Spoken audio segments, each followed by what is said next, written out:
जय हिंद दोस्तों, मैं जमशेद आपके अपने परिवार एग्जामपुर में आपका बहुत बहुत स्वागत करता हूं। दोस्तों, आपका सेशन स्टार्ट हो चुका है। आप मेरे साथ लाइव जुड़िएगा और एक बार सभी दबा के शेयर करिएगा। आपको पता है कि कितना जो है अच्छा सेशन चलता है, कितना जो है मजा आता है पढ़ने में। तो जल्द से जल्द एक बार सभी ग्रुप में शेयर कर दीजिएगा। सभी शेयर कर दे भाई। जय हिंद, गुड इवनिंग। तो बच्चों, आज का सेशन स्टार्ट करते हैं और एक बार दबा के लाइक कर दें, शेयर कर दे भाई। आज आपकी जो है 1 घंटे की क्लास होगी, जो पॉसिबल हो सकती है, बढ़ सकती है, नहीं तो आपकी 1 घंटे की क्लास होगी बच्चों। और 1 घंटे में आपको अच्छे अच्छे क्वेश्चन जो आपके PYQ आ रहे हैं उन्हें मैं कराऊंगा। और क्योंकि आप जानते हैं ग्रुप डी में जो क्वेश्चन आते हैं, कुछ क्वेश्चन तो इतने हार्ड हो जाते हैं, कुछ क्वेश्चन बहुत ही सिंपल होते हैं। तो कभी हम जो है आपके लिए अच्छे लेवल के क्वेश्चन दे रहे हैं, कभी जो आता है वो प्रीवियस ईयर के वो क्वेश्चन हल्के आ जाते हैं, तो उससे आपको जो है मिक्स क्वेश्चन आपको मिल रहे हैं, तो आप उन्हें करते जाइएगा। जैसे ही ये आपके पूरे हो जाएंगे, आपको सिलेबस वाइज आपको कराया जाएगा और मजा आ जाएगा पूरा बच्चों। तो आज का पहला क्वेश्चन बच्चों क्या है, क्वेश्चन देखिएगा। यदि कोई वस्तु 20% छूट के बाद 800 रुपए में बेची जाती है तो अंकित मूल्य क्या है। यानी बच्चों, हमारी कोई वस्तु थी, उस पर हमने क्या किया, 20% उसका डिस्काउंट देने के बाद उसे 800 रुपए में सेल कर दी। यानी एक वस्तु थी, कोई भी वस्तु हो सकती है, उस पर यदि 20% छूट देंगे बच्चों, तो 20% छूट देने के बाद आप ये कह सकते हैं कि सर वो जब उस पर 20% डिस्काउंट दिया जाएगा तो वस्तु जो है वो 80% पर बिकेगी। और जब 20% छूट देकर 800 रुपए में बेची जाती है बच्चों, तो उसका MRP निकालना है, अंकित मूल्य निकालना है। तो बच्चों, इस तरीके के क्वेश्चन को ऐसे करेंगे कि आप ये देखिएगा कि 20% जो डिस्काउंट है, 20% अगर डिस्काउंट करके बेची जा रही है, तो आप ये कह सकते हैं कि सर वो 80% पर बेची जा रही है। और वो बेची कितने में जा रही है, 800 रुपए में बेची जा रही है। तो 80% की वैल्यू बच्चों क्या है, वो 800 रुपए है। और आपसे पूछा है कि उसका अंकित मूल्य यानी 100% क्या होगा। तो 100% आप करेंगे तो इस तरीके से बच्चों देखिएगा, 80 बटे में आ जाएगा और 100 इससे मल्टीप्लाई कर देंगे तो बच्चों कितना आ जाएगा, इसका आ जाएगा 1000 रुपए। यानी 1000 रुपए इस वस्तु की कीमत आई। A option. बहुत अच्छे भाई, सभी गुड जॉब। इसी तरीके से आंसर देते रहे। जब आप आंसर देते हैं अच्छा लगता है बच्चों। 1000 आंसर। दूसरा क्वेश्चन बच्चों, एक त्रिभुज का क्षेत्रफल दिया है 60 सेंटीमीटर स्क्वायर और उसका आधार दिया हुआ है 12 सेंटीमीटर, ऊंचाई क्या है। बच्चों, अगर आपसे पूछा जाए कि आधार और ऊंचाई कौन से त्रिभुज में होती है, तो आप कहेंगे सर रेक्टेंगल, ट्रायंगल यानी समकोण त्रिभुज में होती है। यानी आपका जो समकोण त्रिभुज होता है, समकोण त्रिभुज में ये आपका 90 डिग्री होता है बच्चों, ये इसका जो है आधार होता है, ये इसकी ऊंचाई होती है। तो आधार कितना दिया है बच्चों, 12 सेंटीमीटर दिया है और इसका एरिया दिया हुआ है इस ट्रायंगल का। और जो समकोण त्रिभुज होता है उसका जो क्षेत्रफल होता है, 1/2 आधार गुणा ऊंचाई।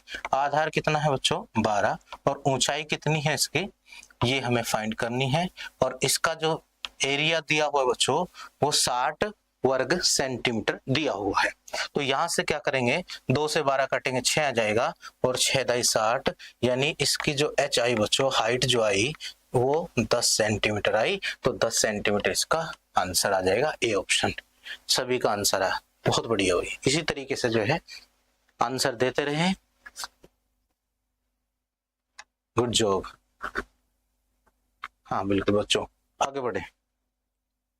एक संख्या है जिसे 36 से विभाजित करने पर शेष 4 प्राप्त होता है। यदि वही संख्या 12 से विभाजित करे तो क्या शेष रहेगा। यानी कोई संख्या है बच्चों, अगर उसे 36 से डिवाइड कर जाते हैं तो 4 शेष बचता है। फिर वो कह रहा है कि उसी संख्या को यदि 12 से डिवाइड किया जाए तो क्या शेष फल प्राप्त होगा। बच्चों, बहुत आसान क्वेश्चन है, ये एक वैरायटी का क्वेश्चन है कि इसमें बहुत सारी चीजें पूछ सकता है। वो किस तरीके से कह सकता है बच्चों, जैसे उसने कहा है कि किसी संख्या को हमने 36 से भाग दिया तो हमारा जो रिमाइंडर बचा वो कितना बचा, 4 बचा।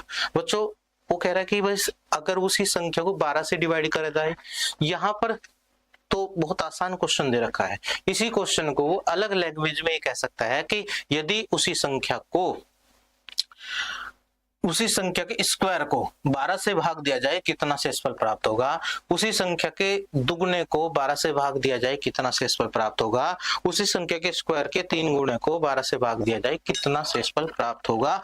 अलग अलग लैंग्वेज में आपको इस क्वेश्चन से को जो है पूछ सकता है। तो हमेशा बच्चों ध्यान रखिएगा, जब तक आपके पास संख्या ना दी हो तो जो भी कहा जाए वो शेषफल के साथ कर लीजिएगा। अगर उसने कहा उस संख्या के वर्ग को, संख्या हमारे पास नहीं है, तो वो क्या करेंगे, हम जो हमारा शेष होगा उसी का वर्ग कर देंगे, उसी का स्क्वायर कर देंगे, और जिससे भाग देने के लिए कहा 12 से, उससे हम उसे डिवाइड कर देंगे। ठीक है बच्चों, आपको यहाँ पर वर्ग वगैरह कुछ नहीं कहा, सिर्फ ये कहा कि अगर उसी संख्या को 12 से डिवाइड किया जाएगा तो शेष क्या बचेगा। यानी बच्चों जब हम इसे 12 से डिवाइड करेंगे 4 को, तो ये 12 से छोटी है, इसका मतलब रिमाइंडर जो आ जाएगा वो 4 ही शेष आ जाएगा। ये आप ध्यान रखिएगा कि अगर 12 से संख्या छोटी है तो वही उसका शेष होगा। और दूसरी बात बच्चों, अगर यहाँ संख्या को 13 से भाग करने के लिए कहा जाए कि अगर उस संख्या को 13 से भाग देते तो क्या शेषफल प्राप्त होता, तो एक बात ध्यान रखिएगा बच्चों, जो हमारा छोटा भाजक है, जो हमारा दूसरा भाजक है, वो पहले भाजक को हमेशा भाग देना चाहिए, तभी इस क्वेश्चन को इस तरीके से कर सकते हैं। अगर यो इसे भाग नहीं देता है तो इस क्वेश्चन का आंसर ज्ञात नहीं कर सकते। ठीक है बच्चों, ये चीज ध्यान रखनी है। तो सबका आंसर है 4, सभी अच्छा जवाब दिया।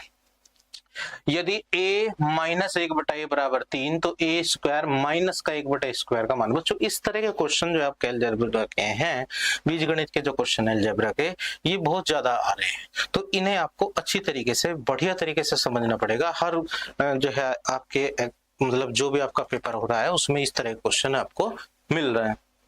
तो a माइनस 1/a बराबर 3 है, a square minus 1/a square. आप इसे करके देखिएगा क्या इसका आंसर आ रहा है। आपको 5 सेकंड का टाइम दे रहा हूं, इसे आप करके बताइएगा।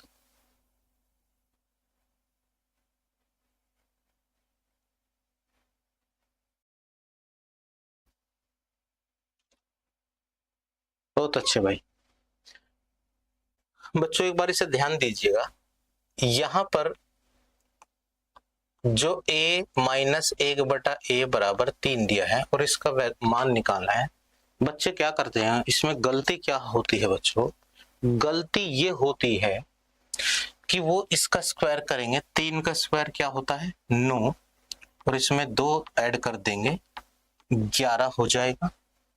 कुछ बच्चे ऐसे करते हैं कि इसका स्क्वायर करेंगे 2 कम कर देंगे 7 हो जाएगा, लेकिन बच्चों ये गलत है। अगर हम इसका 11 भी लाते बच्चों तो 11 वो किसकी वैल्यू आती, वो 11 जो आता है बच्चों वो आता हमारा, अगर हमसे a square plus 1/a square का मान पूछता बच्चों, तो हम क्या करते, इसका स्क्वायर करते और इसमें 2 जोड़ देते। तो बच्चों ऐसा क्यों होता है, ऐसा इसलिए होता है कि अगर मैं ये कहूं कि हम दोनों ओर का स्क्वायर करें, तो दोनों ओर का स्क्वायर करने पर ये क्या हो जाएगा, ये a square plus 1/a square, a square plus 1/a square और माइनस, जैसे a माइनस b का होल स्क्वायर लगाते हैं, a square plus b square minus 2ab, यहाँ a ये है और b आपका ये है, तो आप 2a की वैल्यू a है और b की वैल्यू क्या है बच्चों 1/a, तो यहाँ पर ये आप कैंसिल आउट हो जाता है और 3 का स्क्वायर क्या है 9 है। तो माइनस का जो 2 होता है बच्चों वो जब उधर जाएगा तो प्लस का हो जाएगा, और अगर यहाँ प्लस का होता तो उधर जाकर क्या हो जाता, माइनस का हो जाता। तो बच्चों ये जो मान निकल कर आया है, जो 11 यहाँ पर बच्चों ने आंसर दिया है, वो 11 इस क्वेश्चन का a square plus 1/a square का मान आया है, लेकिन वहां पूछा है a square minus 1/a square का मान। तो बच्चों इस तरह क्वेश्चन को किस तरीके से करते हैं एक बार ध्यान दीजिएगा। आपको मैंने जो है ऐसे क्वेश्चन, हमारे पास बहुत सारे क्वेश्चन आ चुके हैं, तो आपको एक बात बताई थी, अगर आपसे a प्लस 1/a यानी हम एडिशनल लिख लेते हैं, a प्लस 1/a को हम a मान लेते हैं, बराबर बताया था आपको under root d square plus 4, और अगर आपसे d पूछा जाए बच्चों तो under root a square minus के 4। ए बच्चों क्या बताया था आपको, ए बताया था a प्लस 1/a, यानी एडिशनल का मतलब है जोड़। और अगर आपसे डी पूछा जाए, डी का मतलब है डिफरेंस, अंतर, यानी डी हमने ये मान रखा है, ये मान रखा है बच्चों। तो आपको करना क्या होगा, ये जो दिया हुआ है ये a square minus B square है बच्चों, a square minus B square कह सकते हैं ना। और a square minus B square क्या होता है, आप कहेंगे sir a minus B a plus B, यानी एक बार जोड़ देते हैं एक बार घटा देते हैं। तो एक बार अगर मैं इसे जोड़ने लगूं तो बच्चों क्या आ जाएगा, ये आ जाएगा ये वाला, और एक बार घटाएंगे तो a माइनस 1/a आ जाएगा। हमारे पास किसका मान है बच्चों, हमारे पास a माइनस 1/a का मान है कितना, 3 है हमारे पास। इसकी तो वैल्यू है, इसकी वैल्यू नहीं है बच्चों। इसकी वैल्यू निकालनी कैसे पड़ेगी, मैंने आपको लिखा है कि a बराबर √t² प्लस 4 होता है। और a क्या है बच्चों, a है हमारा a प्लस 1/a। तो यहां पर d की वैल्यू डिफरेंस दिया है कितना, 3। तो 3 का स्क्वायर कितना होगा, आप कहेंगे सर 9 होता है। 9 और 4 कितना होगा, 13 हो जाएगा। तो बच्चों इसका जो मान आएगा, इसका मान आएगा √13। यानी अगर वैल्यू रखेंगे इसमें, d का मान 3 रखा बच्चों, उसका स्क्वायर और प्लस के 4 करेंगे तो 3 का स्क्वायर 9 होगा और प्लस 4, 9 और 4 कितना हुआ, 13 हुआ। तो √13 और 3 की गुणा क्या आएगी, 3√13 कह सकते हो क्या। तो इसका जो आंसर आएगा बच्चों 3√13, ए ऑप्शन आएगा।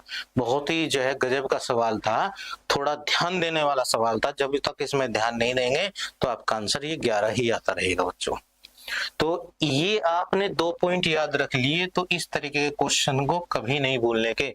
दूसरी चीज, आपसे जब ये पूछा जाए कि इसने ऐसा दे दिया, वो यहां पर कुछ भी लिख दिया और आपसे पूछ लिया x प्लस 1/x का मान पूछ लिया जाए या x माइनस 1/x का मान पूछ लिया जाए बच्चों, तो उनके लिए ध्यान रखना आपको √a प्लस माइनस 2 होता है। ये दो चीजें आपको, एक वो पता होनी चाहिए, एक ये पता होनी चाहिए।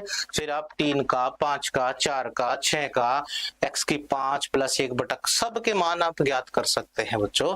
3 के भी कितने भी किसी तरीके से आ जाए, प्लस के माइनस के, आप आसानी तरीके से इन के द्वारा आप निकाल सकते हैं। तो जब भी बच्चों a प्लस या a माइनस 1/a का मान देकर a प्लस 1/a का मान पूछे तो a लगा दीजिएगा। a बराबर क्या होता है, √d² प्लस 4। और अगर यहाँ प्लस होता और माइनस का निकालना होता a माइनस 1/a का, तो आप d बराबर लगा देते। d बराबर होगा क्या, √a² माइनस के 4 हो जाएगा। ठीक है बच्चों, आगे बढ़ते हैं। एक व्यक्ति की आय 25% बढ़ाई जाती है, नई आय उसकी 75,000 हो जाती है, तो पुरानी आय क्या है।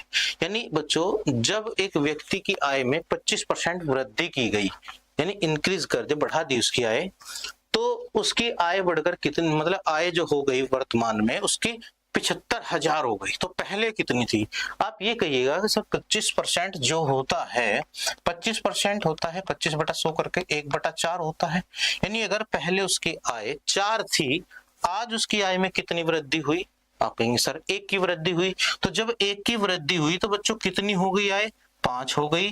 पहले कितनी थी, 4 थी। तो आज की जो वैल्यू दी है वो कितनी दी हुई है, वो दी हुई है 75,000। और 75,000 इसका कितने गुना है बच्चों, आप कहेंगे सर 75 5 का 15 गुना होता है, 15 5 75 होता है। तो 15 ही गुना अगर इसका कर दो बच्चों तो 15 चौका 60 हो जाएगा और ये 3 जीरो लग जाएंगी। तो पहली जो उसकी आय थी वो कितनी थी, वो 60,000, ए ऑप्शन।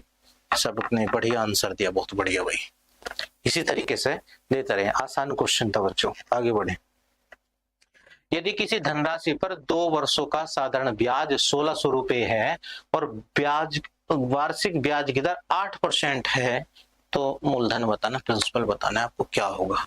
बच्चों 2 वर्ष दे दिए, साधारण ब्याज 1600 रुपए दिया हुआ है और जो दर है आपकी वो है 8%। आप ये बताइएगा, अगर पहले साल 8% ब्याज की दर है, दूसरे साल भी 8% रहेगी। और जब पहले साल 8 है, दूसरे साल 8 है, तो 2 साल की कितनी होगी। आप कहेंगे सर पहले साल भी 8% ब्याज मिलेगा दूसरे साल भी 8% मिलेगा, तो 2 साल का जो साधारण ब्याज बन जाएगा वो 8% प्लस 8% यानी 16% बन जाएगा 2 साल का। 1 साल का 8 बनना है, अगले साल का भी 8 बनेगा, तो 8% और 8% कितना बन जाएगा, 16% बन जाएगा। और 16% बनेगा बच्चों, तो यहाँ हमारा साधारण ब्याज कितना दिया है उसने, वो दिया 1600 रुपए। यानी आप ये कह सकते हैं कि 8% की दर से 2 साल का ब्याज बनेगा 16%, उसने दिया है रुपयों में 1600 रुपए बच्चों, 1600 रुपए। ठीक है। और आपको चाहिए मूलधन। बच्चों मूलधन कितना होता है, प्रिंसिपल कितना है, 100% निकालना है, तो 100% निकाल लेंगे। 1% की वैल्यू बच्चों ये हो जाएगी और 100 की निकालनी, मल्टीप्लाई 100 कर दीजिएगा। 16 से ये कैंसिल आउट हो जाएगा, 2 जीरो बचेंगे और 2 ये हो जाएगी, तो बच्चों क्या आंसर आएगा, 10,000 रुपए। यानी उसका जो मूलधन था, वो प्रिंसिपल जो था वो 10,000 रुपए था। यही क्वेश्चन का आंसर हो गया, ए ऑप्शन इसका आंसर आ जाएगा बच्चों। आगे बढ़े, बहुत आसान क्वेश्चन है। 8% की दर से 2 साल का ब्याज बना 16%, उसने दिया है 1600 रुपए, 100% निकाल दिया। एक आयत की लंबाई चौड़ाई से दुगनी है, यदि क्षेत्रफल 242 वर्ग सेंटीमीटर हो तो परिमाप क्या होगा। एक आयत की लंबाई है, उसकी चौड़ाई से दोगुनी है, लंबाई चौड़ाई से दुगनी यानी लेंथ जो है बच्चों वो उसकी चौड़ाई ब्रेथ से दुगनी है। यानी अगर उसकी चौड़ाई 1 सेंटीमीटर हुई तो आप ये कह सकते हैं कि लंबाई 2 सेंटीमीटर होगी। चाहे आप इसे यहाँ सेंटीमीटर में दे रखा तो सेंटीमीटर में ही हम मान सकते हैं। अगर चौड़ाई 1 सेंटीमीटर हुई तो लंबाई कितनी होगी, लंबाई 2 सेंटीमीटर होगी। और उसने एरिया दिया है बच्चों, एरिया दिया है 242, यानी जो क्षेत्रफल है वो 242 वर्ग सेंटीमीटर दिया हुआ है। अब बच्चों एक बात ध्यान रखना, रेशियो के क्वेश्चन में अगर ये आपका प्लस का दिया होता तो आप इसे प्लस करके भाग देते, अगर ये a की वैल्यू दी होती तो आप a की वैल्यू से भाग देते, अगर ये अंतर दिया होता तो आप इनके अंतर से भाग देते, अगर ये इनकी गुणा दी होती तो इनकी गुणा से ही भाग करते। और यहाँ पर जो क्षेत्रफल है, आयत का जो क्षेत्रफल होता है बच्चों रेक्टेंगल का, वो क्या होता है, जो आपका आयत का क्षेत्रफल लंबाई गुणा चौड़ाई। ठीक है बच्चों, और लंबाई गुणा चौड़ाई में आपको ये याद रखना है कि यहाँ दोनों की गुणा से हम इसे डिवाइड कर रहे हैं। और स्पेशल एक चीज याद रखनी है आपको, 2 एकम 2, 2 दूनी 4, 2 एकम 2। केवल मल्टीप्लाई में जब आप 2 अनुपात की गुणा करके इसे भाग दे रहे हैं तो जो ये हमारा प्राप्त हुआ उसका स्क्वायर रूट वर्गमूल निकालते हैं।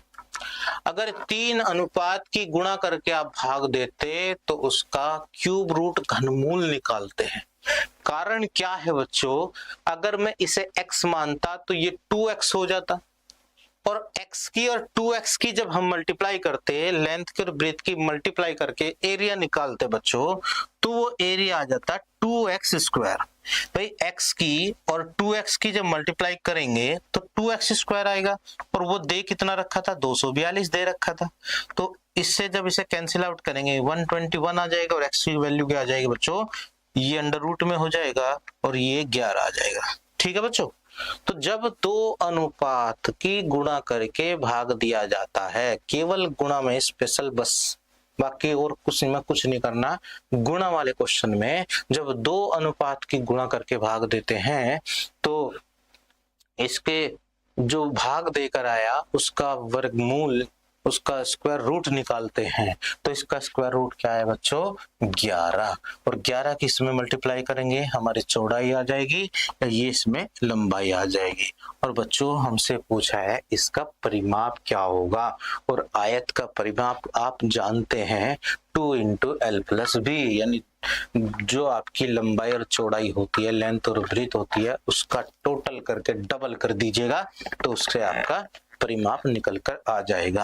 यानी 22 और 11 कितना होगा, 33 हो जाएगा। उसका जब आप 2 से मल्टीप्लाई करेंगे तो आपका 66, ये आपका इतना सेंटीमीटर, बी ऑप्शन आ जाएगा।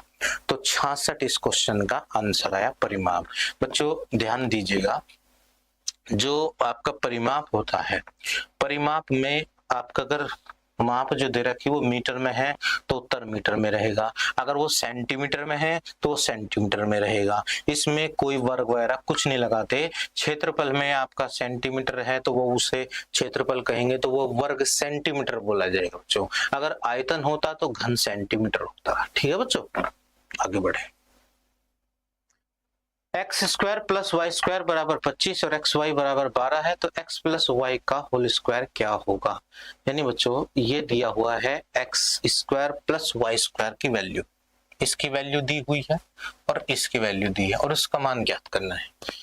दो संख्याओं के वर्गों का योग है और दोनों का गुणनफल है और दोनों के योग का वर्ग पूछा उसने। तो इस तरह के क्वेश्चन को एक तो आप अप्रोच से कर सकते हैं, आप इसे दिमाग में सोच सकते हैं कि क्या ऐसी संख्या हम पता लगा सकते हैं कि जिनके वर्ग करके जोड़ें तो 25 आ जाए और उनकी गुणा करें तो क्या आ जाए, 12 आ जाए। तो आप कहेंगे सर 12 तो 4 दिए 12 होता है, और 4 का वर्ग 16, 3 का वर्ग 9, 16 और 9 25 होता है। तो इसका मतलब हमारी जो संख्या आ गई वो 4 और 3 आ गई, और 4 अगर 3 दोनों संख्या है, उसने दोनों के जोड़ का स्क्वायर पूछा है। यानी 4 और 3 कितना होगा, 7 होगा, और 7 का स्क्वायर कितना हो जाएगा, 7 का स्क्वायर आपका 49 49 हो जाएगा। या तो आप इस तरीके से कर लीजिएगा, बिल्कुल सीधा ही।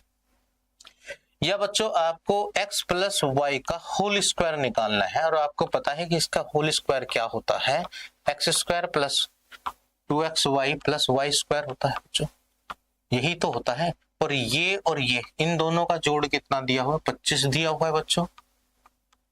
और इसका जो है एक्स वाई का मान क्या है, 12 है, तो 12 का दुगुना कितना हो जाएगा, 24 हो जाएगा। और वैल्यू इसी की तो निकल कर आएगी, कितनी, 24, और ये जोड़ेंगे तो 49 आ जाएगा ना बच्चों। किसका मान, x प्लस वाई के होल स्क्वायर की वैल्यू पूछी थी, ये आंसर आ जाएगा 49, ए ऑप्शन आ जाएगा। सबका आंसर आ रहा है, बहुत बढ़िया, गजब। हल बहुत मतलब जो है इजी क्वेश्चन है बच्चों। ये आत्मसम्मान परिवर्तन बैच है, एग्जामपुर की तरफ से बड़ा ऑफर चल रहा है, और दिवाली धमाका ऑफर है बच्चों। 499 में एग्जामपुर पर चलने वाले सभी जो बैचेज है, आपको एक बार आपने कर लिया, लाइफ टाइम के लिए आपकी मौज हो जाएगी, लाइफ टाइम आपके लिए फ्री हो जाएंगे सभी बैचेज। इसमें आप UP constable, UPSI, UP triple SC की मुख्य परीक्षा, एसएससी, रेलवे, हरियाणा, सभी तरह के एग्जाम 25 प्लस एग्जाम जो आपके हैं कोर्स चल रहे हैं, उनसे आप जो है जुड़ सकते हैं बच्चों। और इसका लास्ट डे जो है वो 18 अक्टूबर ऑफर की, तो आप इसमें जल्द से जल्द आप जो है ज्वाइन कर लें, फिर आपको लाइफ टाइम के लिए आपको कोर्स लेने की जरूरत नहीं होगी, वो आप इसी के साथ जुड़ सकते हैं। अधिक जानकारी के लिए बच्चों व्हाट्सएप नंबर है, कॉल करके भी आप जानकारी ले सकते हैं। और 18 जो है अक्टूबर इसकी लास्ट डेट है, रात 12 बजे तक। आगे बढ़ते हैं। एक वृत्त की त्रिज्या 21 सेंटीमीटर, इसका क्षेत्रफल क्या है बच्चों। वृत्त के जब भी क्वेश्चन आते हैं, वृत्त के क्वेश्चन निकालने में, कैलकुलेशन करने में टाइम लगाते हैं, लेकिन कुछ चीजें ऐसी होती हैं बच्चों, अगर आपने वो याद कर ली तो मोस्टली आपके जो एग्जाम हैं, जैसे आपका जो एग्जाम चल रहा है ग्रुप डी का, तो उसमें आपको सिर्फ उस टेबल में से आप उसका आंसर दे सकते हैं। होता क्या है बच्चों, अगर आपकी जो त्रिज्या दे दी, 4 लाइन याद रखिएगा, पहले 3.5 सेंटीमीटर दे दी, तो उसकी जो परिधि होगी सरकमफ्रेंस वो होता 22, और उसका जो एरिया होगा बच्चों वो होगा 38.5। डायरेक्ट आप आंसर दे सकते हैं। जिस वृत्त की त्रिज्या 3.5 होगी उसकी परिधि जो होगी 22 हो जाएगी, और उसका जो क्षेत्रफल हो जाएगा वो 38.5 हो जाएगा। ठीक है बच्चों। अगर मैं ये कहूं कि इसकी त्रिज्या दुगनी कर दी तो परिधि भी दुगनी हो जाएगी, लेकिन क्षेत्रफल स्क्वायर के बराबर होता है, यानी 2 का स्क्वायर 4 गुना हो जाएगा, तो कितना हो जाएगा बच्चों, 154 हो जाएगा। इसी तरीके से अगर मैं कहूं इसका दुगुना करता हूं तो इसका भी दुगुना हो जाएगा बच्चों, और इसका 6 गुना, मतलब इसका दुगुना कर रहे हैं तो इसका 4 गुना हो जाएगा, इसका दुगुना, इसका दुगुना, इसका 4 गुना करेंगे बच्चों 616 आ जाएगा आपका। अगर मैं कहूं कि हमें 21 निकालना बच्चों, तो 21 इसका 3 गुना है, तो इसका 3 गुना करेंगे 132 हो जाएगा, और इसका 9 गुना करना पड़ेगा, 13 6 80, ये बच्चों क्षेत्रफल होता है। यानी आप ये कह सकते हैं कि जिस वृत्त की त्रिज्या 21 सेंटीमीटर होगी उसकी परिधि पूछा जाए 132 होती है और क्षेत्रफल पूछा जाए 1386 वर्ग सेंटीमीटर होता है। सीधा अगर ये बोलता कि अगर किसी वृत्त की परिधि 44 है उसका क्षेत्रफल बताइए, तो आप डायरेक्ट आंसर दे सकते हैं कि जिसकी परिधि 44 होगी उसका क्षेत्रफल कितना होगा, 154 होगा। या ये कहे बच्चों कि अगर जिस वृत्त का क्षेत्रफल 616 वर्ग मीटर हो उसकी परिधि कितनी होगी, तो आप कह सकते हैं सर 88 होगी, डायरेक्ट आंसर दे सकते हैं। ठीक है बच्चों, ये लाइन याद रखिएगा बस। तो यहाँ वृत्त की त्रिज्या कितनी थी, 21 थी, तो जिसकी 21 होगी उसका क्या होगा, 1386 होगा। नहीं तो आप पाई आर स्क्वायर वृत्त का क्षेत्रफल होता है, आप उससे भी निकाल सकते हैं। पाई का मान कितना होगा, 22/7, और आर की वैल्यू बच्चों क्या है, 21 दी हुई है, तो 21 गुणा 21 करेंगे, 7 या 21 हुआ बच्चों, 21 थी 63 हुआ, और 63 की 22 से मल्टीप्लाई कर लीजिएगा, 22 तिया 66 और 22 छिक्का 132 और 6 138 बच्चों, 1386 वर्ग सेंटीमीटर। ठीक है, ये ऑप्शन आएगा। बहुत बढ़िया सवाल था और इससे आपको ये सीखने को मिल गया। आगे बढ़े। 3 लड़के और 4 लड़कियां मिलकर एक काम को 12 दिनों में पूरा कर सकते हैं। एक लड़का और एक लड़की मिलकर वही काम कितने दिनों में पूरा करेंगे यदि दोनों की कार्य क्षमता बराबर है। दोनों की कार्य क्षमता उसने बराबर कही है बच्चों। उसने कहा है कि 3 लड़के हैं और 4 लड़कियां हैं, मिलकर एक काम को 12 दिनों में कर सकते हैं। यानी अगर वो कह रहा है कि 3 तो लगाए लड़के भाई बॉयज और 4 लड़कियां गर्ल्स किसी कार्य को कर रही हैं 12 दिन में बच्चों, और यहां पर उसने कहा है कि एक लड़का और एक लड़की मिलकर ये ज्ञात करने के लिए कहा है कि एक बॉय होना चाहिए और एक गर्ल होनी चाहिए, वो उस काम को कितने दिनों में करेंगे, ये उसने ज्ञात करवाया। दूसरी चीज, एक उसने कार्य क्षमता बता दी कि दोनों की कार्य क्षमता बराबर है। यानी वो कह सकता है कि एक लड़का एक लड़की के बराबर कार्य जितना करती है उतना ही एक लड़का जो है, जैसे अगर ये कहें कि एक दीवार बनानी है तो एक दीवार वो बनाएगा एक दिन में, जितना एक दिन में उतना वो दूसरा कार्य करेगा। दोनों का बराबर कार्य होगा एक दिन का। ठीक है बच्चों, वो कुछ भी हो सकता है। तो यहां से अपनी मर्जी से बच्चों, या तो आप क्वेश्चन को लड़की में और दिन में ले सकते हैं, बहुत आसान क्वेश्चन रहेगा, या आप सवाल को बॉयज में और दिन में लेकर चल सकते हैं। एक में आपको एक रखना है। मैं कहूं कि इस सवाल को अगर लड़के और दिन में लेकर चले तो यहां पर फिर बॉय ले जाने की जरूरत नहीं। तो आप ये देखिएगा, जब एक बॉयज एक लड़की के बराबर कार्य करता है तो अगर 3 बॉय को यहां छोड़ेंगे तो 3 बॉय की जगह 3 लड़की कार्य पर लेनी पड़ेगी बच्चों। तो 4 लड़की तो ये है और 3 लड़की ये हो जाएगा बच्चों इनकी जगह, तो 7 लड़कियां हो जाएंगी और किसी काम को कितने दिनों में करेगी, 12 दिनों में बच्चों। और उसने पूछा है कि एक लड़का और एक लड़की मिलकर उस कार्य को कितने दिनों में करेंगे। तो बच्चों जब हमने जो है लड़के को यहीं पर मतलब जो छोड़ दिया, उसकी जगह लड़की पे जो है लेकर चले कार्य करने के लिए, तो वो एक लड़का जितना कार्य करता उतना ही कार्य एक लड़की करती बच्चों। तो इसकी जगह एक लड़की आ जाएगी, तो एक लड़की ये हुई एक लड़की हुई, तो 2 लड़की जो हैं उस कार्य को कितने दिनों में करेगी ये ज्ञात करना था बच्चों।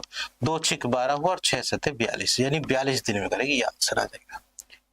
इस सवाल को चाहे लड़कों में लेकर चल लीजिएगा, एक इक्वेशन में जो है मान को रख लीजिएगा और ये क्वेश्चन बहुत आसान हो जाएगा बच्चों। अगर हम इसे बॉयज से करके देखें, देखिए बॉयज और दिन में अगर करें, आप ये देखें कि 4 लड़कियां हमने यहीं पर मतलब छोड़ दी, तो 3 लड़के तो ये हुए और 4 लड़कियों की जगह 4 लड़के कार्य करेंगे बच्चों। तो 3 और 4 कितने हुए, 7 लड़के किसी कार्य को कितने दिन में, 12 दिन में। अब यहाँ पर जो है इसे अगर यहाँ रखते हैं और इसकी जगह हम बॉयज ले जाते हैं, तो एक बॉयज ये हुआ और एक ये हुआ, 2 बॉयज उस कार्य को कितने दिन में करेंगे, ये भी सेम वही तरीका होगा बच्चों, 42 दिन आएगा। ठीक है बच्चों, सी ऑप्शन आ जाएगा। दोनों का कार्य बराबर था, एक ट्रेन 60 किलोमीटर प्रति घंटे की रफ्तार से 1.5 किलोमीटर लंबे पुल को 2 मिनट में पार करती है। ट्रेन की लंबाई कितनी है बच्चों? ट्रेन का सवाल है बच्चों, बहुत ही बेहतरीन सवालों में आता है। ट्रेन जो होती है बच्चों, जब किसी छोटी वस्तु को पार करती है तो केवल अपनी लंबाई के बराबर दूरी तय करती है। जैसे एक खंबा हुआ, एक आदमी हुआ, इन्हें पार करेगी तो केवल जितनी ट्रेन की लंबाई है इतनी ट्रेन की लंबाई को पार करेगी। ठीक, इसी तरीके से जब ट्रेन बड़ी वस्तु को पार करेगी तो बड़ी वस्तु को पार करेगी तो अपनी लंबाई के साथ साथ उसकी भी लंबाई को तय करेगी बच्चों। यहाँ पर उसने ट्रेन ने 60 की स्पीड से जा रही है, 60 किलोमीटर प्रति घंटे की चाल से। जो प्लेटफॉर्म है 1.5 किलोमीटर लंबा पुल है बच्चों, इसे पार करने में उसे लगे 2 मिनट। तो ट्रेन की लंबाई, जब बच्चों ट्रेन ने एक पुल को पार किया तो ट्रेन ने अपनी लंबाई और उस पुल की लंबाई तय की होगी, दोनों की लंबाई तय की होगी। इसने पुल की तो लंबाई दी थी 1.5 किलोमीटर यानी 1500 मीटर, तो ट्रेन की लंबाई नहीं दी। तो ट्रेन की लंबाई हम निकाल सकते हैं। उससे पहले हम ये देखेंगे हमारे पास क्या चीजें हैं। हमारे पास ट्रेन की चाल है और पुल को पार करने का टोटल समय 2 मिनट दे रखी है, वो समय है। तो हम चाल और समय का प्रयोग करके बच्चों क्या निकाल सकते हैं? हम निकाल सकते हैं डिस्टेंस, दूरी निकाल सकते हैं, क्योंकि दूरी बराबर चाल गुणा समय ही तो होता है बच्चों। जब हमारे पास 2 चीज मौजूद है तो उससे तीसरी चीजें निकल कर आ जाएंगी। और जो दूरी आएगी बच्चों, वो दूरी ट्रेन की और पुल की दोनों की लंबाई इकट्ठी आ जाएगी। उस दूरी में से अगर पुल की दूरी घटा दी जाए तो ट्रेन की दूरी लंबाई बच जाएगी। अब बच्चों जो लंबाई ज्ञात करते हैं ट्रेन की, वो मीटर में ज्ञात करते हैं। तो मीटर में ज्ञात करने के लिए अगर इसमें चाहे किलोमीटर में, अगर आप कहें कि किलोमीटर में निकाल लेते हैं बच्चों, तो किलोमीटर में निकालने के लिए इसे इस तरीके से करिएगा कि 60 किलोमीटर प्रति घंटे की चाल है, 2 मिनट लगे बच्चों, 2 मिनट। तो अगर 2 मिनट लग रहे हैं तो 2 मिनट में वो कितने किलोमीटर जाएगी, ये आप इस तरीके से निकाल सकते हैं कि कितने किलोमीटर जाएगी। मैं दोनों तरीके से बता देता हूं, एक बार आपको मीटर में बता देता हूं और एक बार किलोमीटर में बता देता हूं। तो अगर इसने किलोमीटर में दिया बच्चों तो दूरी किलोमीटर में ही ज्ञात कर लेंगे। उसके लिए किलोमीटर में ज्ञात करने के लिए हमारा जो टाइम है, सॉरी, दूरी बराबर लिखेंगे, दूरी बराबर चाल गुणा समय। चाल बच्चों आपको जो दी है वो 60 किलोमीटर प्रति घंटा है, समय जो दिया वो 2 मिनट है, और समय भी हमें घंटे में चाहिए, बड़ी इकाई में चाहिए। तो मिनट को घंटे में बदलने के लिए बटे 60 कर लीजिएगा। अब 60 से 60 कैंसिल आउट होगा, कितने किलोमीटर की दूरी तय की उसने? 2 किलोमीटर की दूरी तय की बच्चों। तो 2 किलोमीटर की दूरी, ये कौन सी दूरी हुई? ये ट्रेन की प्लस उस 1.5 किलोमीटर प्लेट मतलब पुल, जो आप पुल को पार करा था उसी की तो हुई बच्चों। तो 2 किलोमीटर में से पुल की जो लंबाई है वो 1.5 किलोमीटर है, अगर वो घटा दी जाए तो किसकी लंबाई बचेगी? आप कहेंगे सर ट्रेन की लंबाई बच जाएगी। यानी 2 में से ये कुल जो है कुल दूरी आई बच्चों, कुल लंबाई जो टोटल इसने तय की, इसमें से अगर 1.5 किलोमीटर पुल की लंबाई घटा दी जाए तो 0.5 किलोमीटर जो आएगी वो उस ट्रेन की लंबाई आ जाएगी, 0.5 किलोमीटर। अगर बच्चों ये मीटर में दिया होता तो हमें चाल को बदलना पड़ता मीटर प्रति सेकंड में और समय को सेकंड में बदलना पड़ता, तब हमारा आंसर आता। ठीक है बच्चों, यहाँ किलोमीटर में दी थी तो दोनों मान किलोमीटर में ही रखने पड़ेंगे। चाल उसने किलोमीटर में दे रखी थी, बस समय को हमने घंटे में बदल लिया 60 से भाग देकर। आगे बढ़े। एक दुकानदार किसी वस्तु को 20% छूट देने के बाद 20% लाभ कमाता है, वस्तु पर अंकित मूल्य लागत मूल्य का कितने प्रतिशत है? यानी वस्तु का जो अंकित मूल्य है लागत मूल्य का कितने परसेंट है? उसने कहा कि वस्तु पर 20% छूट भी दी जा रही है और 20% का लाभ भी कमाया जा रहा है। एक बात बताइए बच्चों, अगर कोई वस्तु 20% छूट पर बेची जाएगी तो वो कितने परसेंट पर बेची जाएगी? आप कहेंगे सर 80% पर बेची जाएगी। ठीक है, तो व्यक्ति 80% पर खरीदता होगा। और अगर 20% लाभ पर बेची जाती है कोई वस्तु, तो 20% लाभ पर अगर वस्तु बेची जाती है तो कितने परसेंट पर बेची जाती है? आप कहेंगे सर लाभ जो होता है जो 100 से ऊपर जाता है वही तो लाभ होता है। तो 20% लाभ से अगर बेचेंगे तो वो 120 में जाएगी, 120% में। उसने क्या कहा है बच्चों, ये 80 रुपए और ये 120 रुपए, ये इसका अंकित मूल्य रखना पड़ेगा, तभी तो 20% का मुनाफा होगा। कि अगर 100% उसकी कीमत होती है और 20% प्रॉफिट कमाएगा तो 120 में तो बेचना पड़ेगा। और अगर 100 रुपए वस्तु होती है, 20% डिस्काउंट करेगा तो 80% पर बेचेगा। तो यहाँ उसने कहा है कि अंकित मूल्य का मतलब अंकित मूल्य लागत मूल्य का कितने प्रतिशत है, यानी 120 जो है वो 80 का कितने परसेंट है बच्चों, ये निकालना है। बस परसेंट लिखने की जरूरत नहीं, दोनों कट जाएगी। तो 40 दूनी 80 हुआ, 40 थी 120 और 2 से काटेंगे बच्चों 50 और 50 थी कितना आ जाएगा 150, यानी 150% आ जाएगा। ये क्वेश्चन का आंसर हुआ 150, बी ऑप्शन हो गया आपका। ठीक है, बहुत अच्छा सवाल था और सभी जो है कर रहे हैं। बस इसी तरीके से जो है एक बार शेयर कर दे व लाइक कर दे। बहुत बढ़िया, आगे बढ़े। 10 महिलाएं एक काम को 12 दिन में कर सकते हैं, 15 महिला वही काम कितने दिन में करेंगी। बहुत आसान सवाल है बच्चों। 10 महिलाएं किसी काम को 12 दिन में करती हैं और 15 महिला होती तो कितने दिन में करती बच्चों। आप कहेंगे 5 दूनी 10, 5 थी 15 और 3 चौक 12 हो गए, 4 दूनी कितना 8 दिन में करेंगे। लाइन खींचकर काट दीजिएगा 8 दिन में। या इस तरीके से करिएगा कि 10 महिलाएं किसी काम को 12 दिन में करती हैं, 15 महिलाएं उसी काम को कितने दिनों में करेंगे बच्चों। तो इस तरीके से 3 चौक 12, 3 पंजे 15 हुआ और 5 दूनी 10 हुआ, 4 दूनी कितना आ जाएगा 8 आ जाएगा, नहीं 8 दिन में करेंगे। ठीक है बच्चों, चाहे तीर का निशान लगाकर कर लीजिएगा, चाहे इस तरीके से कर ले, चाहे इस तरीके से, चाहे अनुपात में, सभी तरीके से कर सकते हैं। एक समलंब ट्रेपीजियम की समांतर भुजाएं 14 सेंटीमीटर और 10 सेंटीमीटर है और इसकी ऊंचाई 6 सेंटीमीटर, इसका क्षेत्रफल कितना। बच्चों एक ट्रेपीजियम है, इस तरीके से होता है समलंब चतुर्भुज, इस तरीके का। ये बच्चों इसकी जो समांतर भुजाएं दे रखी है ये 10 सेंटीमीटर है और ये है आपकी 14 सेंटीमीटर, और जो इसकी ऊंचाई दी है ये ऊंचाई होती है, ये ऊंचाई उसने 6 सेंटीमीटर दी है और इसका क्षेत्रफल, इसका एरिया निकालना है। और ध्यान दीजिएगा जो आपका समलंब चतुर्भुज होगा इसका जो क्षेत्रफल होता है बच्चों 1/2, जो आपकी समांतर भुजाएं होती है उन दोनों का योग कितना हो जाएगा बच्चों 24 और गुणा उनके बीच की जो दूरी है वो लगाएंगे। 1/2 गुणा समांतर भुजाओं का योग गुणा उनके बीच की दूरी। तो समांतर भुजाएं 14 और 10 दे रखी 24 हो जाएगा और बीच की दूरी कितनी है 6 है और इसे आधा कर देते हैं। 2 थी 6 और 24 थी 72 वर्ग सेंटीमीटर। सी मतलब ए ऑप्शन आ जाएगा। सी एम जो लिखा होता है तो सेंटीमीटर स्क्वायर। आसान क्वेश्चन है, बस आपको फॉर्मूला याद रखना है 1/2 आधार गुणा ऊंचाई, बस सॉरी 1/2 समांतर भुजाओं का योग गुणा उनके बीच की दूरी, वो गलती से भूल गए। 5 पुरुष या 7 महिलाएं एक काम को 30 दिन में पूरा कर सकते हैं, 10 पुरुष और 14 महिलाएं मिलकर उसी काम को कितने दिनों में करेंगी। उसने कहा या तो आप 5 पुरुष लगाइएगा या आप 7 वुमेन महिलाएं लगाइएगा, किसी कार्य को 30 दिन में पूरा कर सकती है। यानी अगर कोई कार्य है बच्चों, अगर 5 आदमी उस कार्य में लगाए जाएं तो वो कार्य 30 दिनों में पूरा हो जाएगा। अगर उस कार्य में महिलाएं लगाई जाए, 7 महिला लगाए जाए तो वो कार्य 30 दिनों में पूरा होगा। उसने कहा है 10 पुरुष और 14 महिलाएं उस कार्य को कितने दिनों में पूरा करेंगे, ये क्वेश्चन में ज्ञात करना है बच्चों।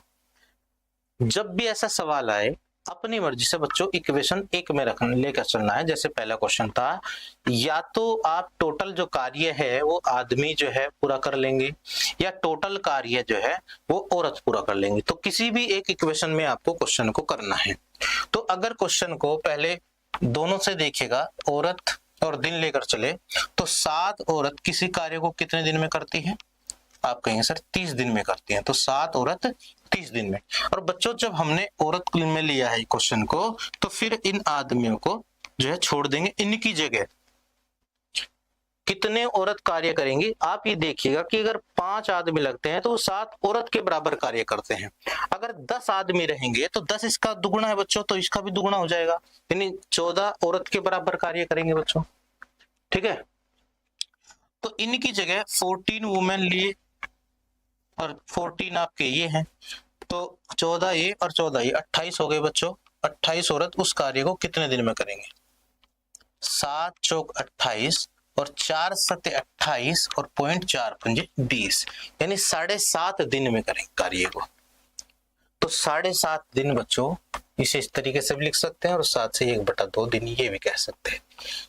ठीक है, यही सवाल अगर मैन और डेज में लेकर चले बच्चों, तो 5 आदमी किसी कार्य को 30 दिन में पूरा कर सकते हैं। फिर इस तरीके से करिएगा कि 5 आदमी 30 दिन में करते हैं, और यहां पर जब हम सवाल को आदमी में लेकर चल रहे हैं बच्चों, फिर इन दोनों में से एक लेना पड़ेगा।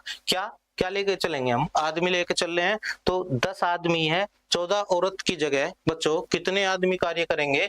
5 आदमी जो है वो 7 औरत के बराबर हैं। तो अगर यहाँ पर 14 हो जाए तो कितना हो जाएगा? इसका डबल करेंगे तो 10 आदमी बैठेंगे बच्चों, तो 10 ये हुए 10 ये हुए 20। तो 20 आदमी कितने के बराबर कार्य करेंगे? कितने दिनों में करेंगे? 5 या 15, और 15 को जब 2 से डिवाइड करेंगे बच्चों 7.5 दिन। यानी इक्वेशन किसी में भी लेकर चल सकते हैं, आदमी में चाहे औरत में, दोनों का आंसर एक ही आएगा बच्चों। ठीक है, एक संख्या को 5 से गुणा करके 26 से घटाया जाता है और फिर 3 से भाग देने पर परिणाम 8 प्राप्त होता है। 8 आता है, वह संख्या क्या है? यानी कोई संख्या बच्चों, उसे वो कह रहा है कि 5 से गुणा करें। पहले मानने की बात है संख्या x थी, 5 से गुणा किया, फिर कहा उसने 26 इसमें से माइनस करो, और जो आया इसे 3 से भाग दो और आपका 8 प्राप्त होता है। ये कहना चाह रहा है बच्चों, कोई संख्या थी, उस संख्या को 5 से गुणा किया, फिर उसमें 26 माइनस किया और उसे 3 से भाग दिया, तो क्या प्राप्त हुआ? 8 प्राप्त हुआ बच्चों। तो यहां पर उसने पूछा कि संख्या बताइए, x की वैल्यू बताइए, तो आप देखिएगा कि 8 की 3 इधर मल्टीप्लाई करेगा तो ये हो जाएगा 5x माइनस के 26 बराबर कितना हो जाएगा? 24 हो जाएगा बच्चों। ये 26 इधर जाएगा, प्लस का हो जाएगा, तो 5x बराबर 24 और 26 कितना हो? 50। तो x का मान कितना आ जाएगा? x का मान आ जाएगा 10। यानी वो संख्या क्या है बच्चों? वो x का मान 10 हो जाएगा, संख्या 10 है। 10 की 5 से गुणा करेंगे 50 हो जाएगा, उसमें से 26 घटाएंगे 24 प्राप्त होगा, और 24 को 3 से डिवाइड करेंगे 8 आएगा, और 8 ही वो कह रहा है बच्चों, तो उसकी कंडीशन जो थी, जो उसकी कंडीशन को पूरा कर रहा है, तो 10 इस क्वेश्चन का आंसर है। ऑप्शन से भी कर सकते थे। x² प्लस 1/x² बराबर 27, तो x प्लस 1/x का मान बताना है। बहुत अच्छा क्वेश्चन है बच्चों, आपको बताया था कि इस तरह का जब भी आपसे सवाल पूछा जाए x² प्लस 1/x² बराबर 27, और आपसे पूछा x प्लस 1/x का मान क्या होगा, ठीक है, तो इसके लिए जब स्क्वायर देकर इसमें से कोई भी एक सवाल पूछा जाए, x माइनस 1/x का पूछा जाए या x प्लस 1/x का मान पूछा जाए, बच्चों आपको बताया था √a प्लस माइनस 2, ये आपको लगाना है। ठीक है, बहुत ही बढ़िया ये है, ये आपको ये याद रखना है, जो बहुत ही बेहतरीन जो है तरीका है इसे करने का। तो यहाँ पर अगर आपको प्लस का लगाना है बच्चों, प्लस का निकालना है मान, तो इसमें प्लस का रखिएगा साइन, और अगर माइनस का निकालना है तो आप माइनस का रखिएगा।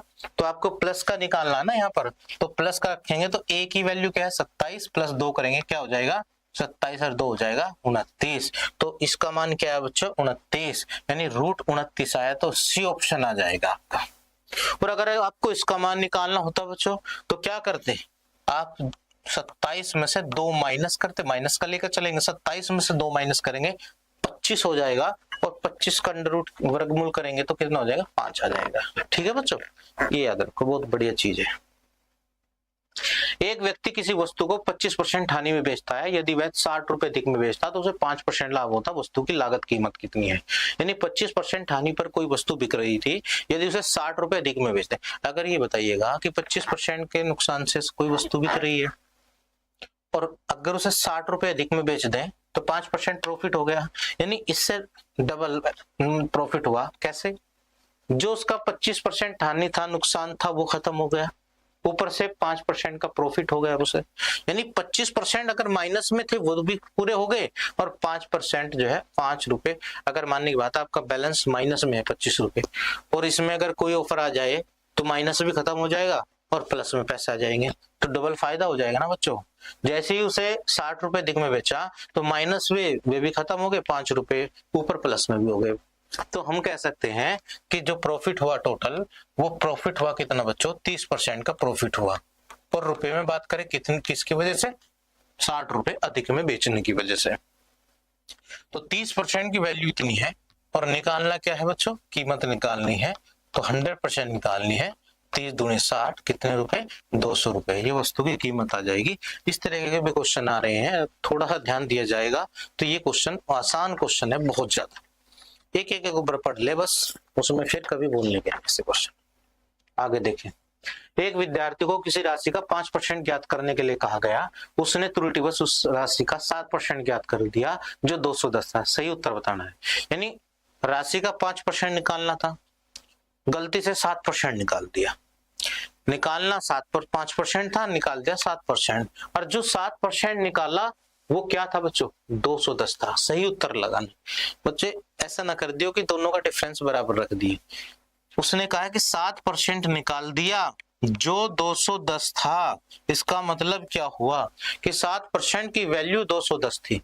जब 7% की वैल्यू 210 थी और निकालनी हमें क्या थी, हमें संख्या नहीं निकालनी बच्चों, संख्या निकालनी होती तो 100 से मल्टीप्लाई कर देते। उसने कहा कि उत्तर क्या आना चाहिए, सही उत्तर जो चाह रहा था वो क्या था, सही उत्तर तो ये था कि उसे 5% ज्ञात करना था। तो इसमें 5 से गुणा कर देते हैं। 5 से गुणा करेंगे बच्चों, 7 से 21 हो जाएगा, 30 पंजे 150 हो जाएगा। नहीं, सही उत्तर क्या था, 150, यानी वो 150 प्राप्त करना चाह रहा था। सही है बच्चों। 7% जो निकाला वो 210 था और 5% उसे पहले निकालना था, तो सही तो वही था ना 5% उसका, तो इसीलिए तो 5 से गुणा की। संख्या पूछता वो, तो संख्या पूछता हम 100 से गुणा कर देते इसमें। आगे बढ़े। एक दुकानदार घड़ी के मूल्य में 20% की छूट देता है। यदि वह 30% की छूट दे तो उसे 60 रुपए कम लाभ प्राप्त होता है। बच्चों ये बड़ा अच्छा सवाल है। इससे जो है पहले क्वेश्चन था कि वो बढ़ाकर बेचे तो उसे प्रॉफिट होगा। अब उसने कहा है कि 20% छूट दे रहा है, अगर 20 की बजाय 30% छूट देने लगे, यानी जैसे ही दुकानदार डिस्काउंट बढ़ाता जाएगा ऐसे ही उसका प्रॉफिट कम होता चला जाएगा। जैसे ही दुकानदार डिस्काउंट बढ़ाता जाएगा ऐसे ही उसका प्रॉफिट कम होता जाएगा।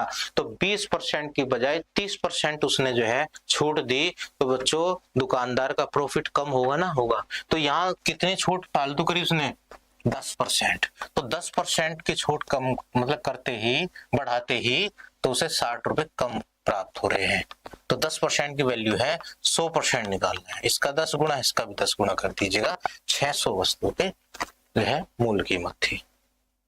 ठीक है बच्चों, आगे देखिएगा। एक ठेकेदार ने कोई कार्य 38 दिन में समाप्त करने का ठेका लिया। 30 व्यक्ति काम पर लगाए। 25 दिन के बाद उसने 5 व्यक्ति और लगा दिए तथा कार्य नियत समय से 1 दिन पहले समाप्त कर दिया। यदि वह अतिरिक्त व्यक्ति नहीं लगाता तो नियत समय से कितने दिन बाद कार्य समाप्त होता। बड़ा प्यारा क्वेश्चन है और बहुत ही अच्छा लेवल का क्वेश्चन है बच्चों, इसे ध्यान से देखिएगा एक बार। क्वेश्चन में क्या कहा, एक ठेकेदार ने, जो कॉन्ट्रैक्टर है, 38 दिन का ठेका लिया बच्चों और 30 व्यक्ति उसने काम पर लगा दिए, यानी 30 जो मजदूर उसने काम पर लगाए। 30 व्यक्ति किसी कार्य को कर रहे हैं, करना स्टार्ट कर दे। 38 दिन में उन्हें करना था, लेकिन ठेकेदार को जो है जैसे ही 25 दिन हुए वो जाकर देखता है कि भाई काम तो अभी निपटने का नहीं, पूरा नहीं होने का। क्या करता है वो, 5 व्यक्तियों और बढ़ा देता है। पहले 30 व्यक्ति थे, 5 व्यक्ति और बढ़ा दिए। उन्होंने जितने समय में काम पूरा होना था पूरा, उससे 1 दिन पहले पूरा कर दिया। यानी आप ये कह सकते हैं बच्चों कि 38 दिन में काम पूरा होना था, 38 में से 25 दिन उन्होंने कर लिया था। जब 38 में से 25 दिन उन्होंने कर लिया था 30 मजदूरों ने, 30 व्यक्तियों ने, तो उनके पास 13 दिन अभी बच रहे थे। भाई ठेका कितने दिन का था, 38 दिन का था ना, तो 38 में से 25 दिन उन्होंने कर लिया था ना। तो जब इनके पास में 13 दिन बचे, ठेकेदार ने 5 आदमी और लगा दिए। तो आदमी कितने हुए, आदमी हो गए 35। 30 पहले थे बच्चों और 5 और एक्स्ट्रा लगा दिए, तो 35 व्यक्ति काम पर अब आ गए। और नियत समय से 1 दिन पहले, यानी जो पहले 30 आदमी थे उनके पास 13 दिन बच रहे थे ना ठेके के, क्योंकि अभी तो 25 दिन हुए थे ना, 38 दिन का ठेका था, तो 13 दिन बच रहे थे। लेकिन जैसे ही 5 आदमी और आए तो उन्होंने काम 13 की बजाय 1 दिन पहले पूरा कर दिया, यानी 12 दिन में पूरा कर दिया। तो 12 दिन में जो कार्य करा वो कितने मजदूरों ने किया, कितने व्यक्तियों ने करा? तो आप कहेंगे सर 35 मजदूर जो लगे थे, 35 व्यक्ति जो कार्य कर रहे थे, उन्होंने 12 दिन में पूरा कर दिया। तो 35 व्यक्ति ने उस काम को, जो शेष काम बच रहा था 13 दिन का, उसे पूरा कर दिया कितने दिनों में? 12 दिनों में बच्चों। 35 आदमियों ने काम को 12 दिन में पूरा कर दिया। वो ये कह रहा, अगर वो 5 आदमी अतिरिक्त न लगाता तो काम कितने दिनों में पूरा होता? यानी अगर 30 ही आदमी काम पर रहते तो काम कितने दिनों में पूरा होता बच्चों? 35 तो उस काम को 12 दिनों में निपटा रहे थे, अगर ये 30 ही रहते तो काम कितने दिनों में पूरा होता? तो आप कह सकते हैं 5 सते 35, 5 छंग 30, 6 दूनी 12 और 7 दूनी कितना हुआ? 14। फिर 14 दिन में पूरा होता बच्चों। और ठेके के कितने दिन बच रहे थे उनके पास में? ठेके के बच रहे थे केवल 13 दिन। तो 13 दिन में पूरा करते तो समय पर होता, लेकिन काम होगा अब जो 30 मजदूर हैं उन पे 14 दिन लगते, यानी 1 दिन एक्स्ट्रा जाता उनके ठेके से। ठीक है, फिर 30 के जो 38 दिन का ठेका था, काम बनता 39 दिन में, तो 1 दिन अतिरिक्त लगता, जो अगर 5 व्यक्ति काम पर ना लगते। ठीक है, तो इसने ये पूछा है कि नियत समय से कितने दिन बाद समाप्त होता? तो अगर 30 ही मजदूर रहते तो नियत समय से 1 दिन बाद पूरा होता बच्चों। ठीक है, आगे बढ़ते हैं। किसी संख्या को 9/8 से गुणा करने के लिए कहा गया, परंतु संख्या को 9/8 से भाग दे दिया, जिससे परिणाम 34 कम प्राप्त है। यानी संख्या का ज्ञात करना था बच्चों। ऐसे क्वेश्चन पहले भी आ चुके हैं पेपरों में। 9/8 से गुणा करना था, लेकिन गलती से 9/8 से भाग दे दिया। जो संख्या जो प्राप्त होना था उनका जो कम आ गया, 34 कम आया। जितना प्राप्त होना था उससे 34 कम आया। यानी आप ये कह सकते हैं कि अगर किसी संख्या को बच्चों 9/8 से अगर गुणा करना था, ठीक, 9/8 से, यहां लिख देता हूं, 9/8 से गुणा करना था और अगर गलती से उसे 9/8 से भाग दे दिया, तो आप ये बताइएगा कि अगर कोई संख्या 9/8 से जब भाग दी जा रही है तो इसे हम रिवर्स कर सकते हैं। भाग किस में बदलता है? भाग बदलता है गुणा में, और संख्या आपस में ऊपर नीचे पलट जाती है। ये तो आपको पता ही है बच्चों। यानी अगर 9/8 से भाग दिया जा रहा है किसी संख्या को, तो गुणा कितने से की जा रही है? आप कहेंगे सर भाग का जब गुणा का निशान पलटता है तो संख्या ऊपर नीचे पलट जाती है, तो 8/9 से गुणा की जाती है। ठीक है, अगर मैं ये कह सकता हूं कि अगर उसे 9/8 से गुणा करना था, गलती से 8/9 से गुणा कर दिया, यानी 9/8 से अगर गुणा करना था तो गलती से उसे 8/9 से गुणा कर दिया, और जो दोनों का डिफरेंस आया वो कितना आया? उसने कहा 34 आया बच्चों। ये आपको करना है। तो आप देखेंगे 9×8 = 72 हुआ इसका जवाब, 9×9 = 81 हुआ और 8×8 = 64 हुआ। 81 में से 64 घटाएंगे बच्चों, ये आ जाएगा आपका 17 और ये 34 है। 17 दूनी 34 हुआ और 72 दूनी कितना हुआ? 144। आप इसे हल कर सकते हैं, बी ऑप्शन आ जाएगा। 9×9 = 81 नीचे एलसीएम रखा, वो सॉरी 9×8 = 72 हुआ, 9×9 = 81 और